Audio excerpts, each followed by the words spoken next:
Assalamualaikum and hi everyone. Today we're going to discuss about learning outcome 9.2, question number 7. The following graph show the variation of displacement x and the velocity v with the time t for an object in simple harmonic motion. Determine the frequency of the object. So firstly, we need to look at the first graph, x against t, which is displacement against time graph. We can extract the information, which is the amplitude is equals to 2 meter. Okay, this one is amplitude. And from the graph also, we can extract the information about the period. Okay, period is one complete cycle. But for the first graph, the value of t is not given. Now let's look at the graph of velocity time graph. The velocity time graph will show the value of V maximum. So the V maximum here is plus minus 6.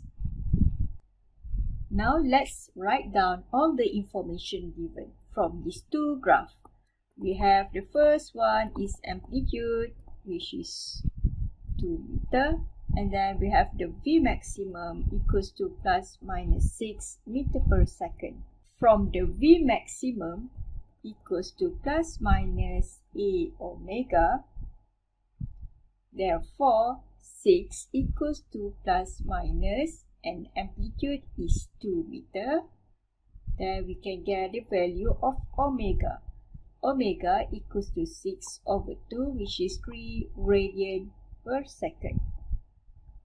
From the omega, we can find out the value of frequency because the omega or the angular velocity is equals to 2 pi f. Therefore, the frequency equals to omega over 2 pi. Omega is 3 over 2 pi. There we get 0.48 Hertz. Now let's look at question number 10. A particle of mass 1 kg undergoes simple harmonic motion and its potential energy change with displacement from a fixed point as shown below in figure 4. Firstly, determine the amplitude. So we can find out the amplitude from the graph. Amplitude is equals to 0.15. Okay, this one is the graph of U, which is potential energy against X. X component represent the value of displacement. So then, we can find out the value of amplitude, which is the maximum displacement, is 0.15 meter. Here is the amplitude. Okay, for 10b, we need to find out the period. From the graph, at x equals to 0.1, the U is equals to 8 joule. When x equals to 0.15, the value of U is 18 joule. So at x equals to 0.15 meter, the U equals to 18 joule. Given that the mass is 1 kilogram. From the formula of potential energy, U equals to half m omega square x square. There we substitute all the values. The mass is 1.